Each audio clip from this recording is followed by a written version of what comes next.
As the most riotous ceremony of the awards season, the Grammys always delivers on the drama. There was the time when an overexcited Adele couldn't stop swearing and then broke her award clean in two to share it with Beyoncé. Nicki Minaj once brought the Pope as her +1 and Lady Gaga decided it would be a good idea to arrive in an egg. But in contrast to the frivolous antics, the annual ceremony has also served as the unfortunate backdrop to some truly heartbreaking occasions. From Whitney Houston's death just hours before the show to Rihanna's last-minute withdrawal after being violently beaten by then-boyfriend Chris Brown, the Mirror looks back on the tragic moments that have shaken the ceremony to the core.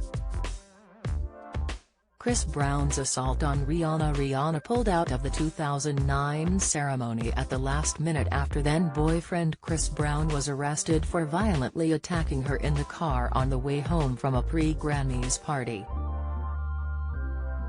Shocking pictures showed the singer's bruised and battered face, and Chris later admitted punching her amid an argument about a woman he'd once slept with. In 2017 documentary, Chris Brown, Welcome to My Life, he said Rihanna got upset when they ran into the woman at Clive Davis' annual bash. Once back in the car, he claimed Rihanna spotted a text which led her to believe Chris knew the woman in question would be at the party. And according to Chris, an argument ensued that quickly became violent. It was just her being upset. I really hit her, he recalled. I punched her and it busted her lip. And when I saw it I was in shock, I was like, why did I hit her like that? He was sentenced to 5 years probation and given a community service order for the assault that he said left him feeling like a effing monster. For Rihanna's part, she said the rapper was the love of my life and told Oprah Winfrey she was more concerned about his welfare than her own after the attack.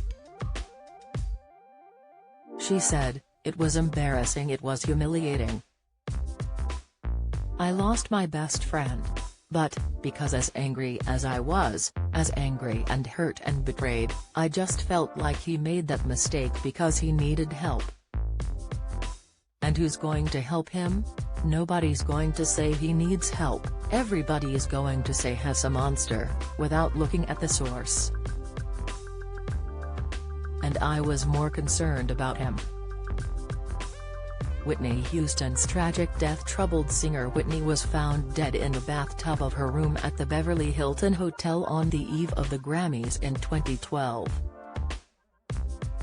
Earlier that week the disheveled-looking star had called into rehearsals wearing mismatched clothes and behaving erratically. 2 days later, at 3:30 p.m. on February 11, the Bodyguard star's assistant found her face down, submerged in the bathtub. According to the coroner's report, she was believed to have fallen into the tub after taking cocaine. Her cause of death was given as drowning, heart disease and cocaine use.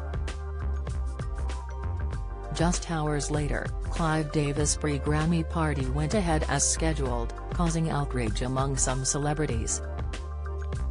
Chaka Khan argued that it should have been cancelled out of respect, calling the decision to proceed complete insanity. She told CNN, "And knowing Whitney, I don't believe that she would have said the show must go on. She's the kind of woman that would have said stop everything. I'm not going to be there."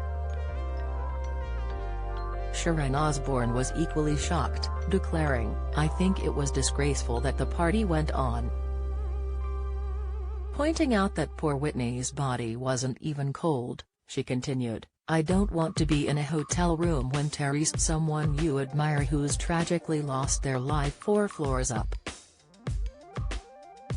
I'm not interested in being in that environment, and I think when you grieve someone, you do it privately, you do it with people who understand you. I thought it was so wrong." Amy Winehouse's mistimed comeback. In the throes of drink and drug addiction, Amy left rehab in 2008 to perform at the event, despite her dad Mitch's best efforts to stop her.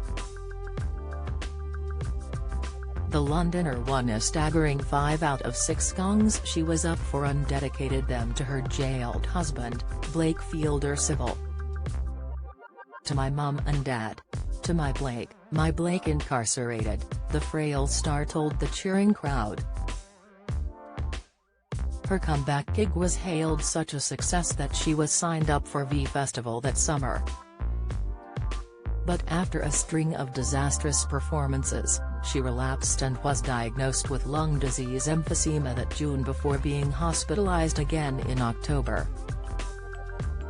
Sadly, Amy died 3 years later at her home in Camden, London, from alcohol poisoning.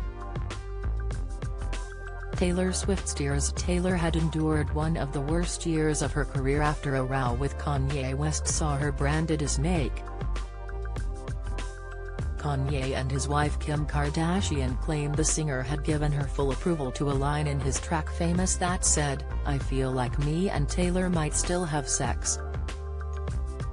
Why? I made that be famous." Kim even leaked a recording of a phone call between Kanye and Taylor discussing the song, which sparked calls for Taylor to be cancelled. But she maintained that she didn't give permission for Yeezy to call her a B, which was eventually proved when a full recording of the tape was leaked. And accepting the Grammy for her album 1989, she told the crowd, "I want to say to all the young women out there, there are going to be people along the way who will try to undercut your success or take credit for your accomplishments or your fame." Clearly emotional, she was also seen crying after singing Out of the Woods to the crowd, and had to be comforted by her good friend Selena Gomez.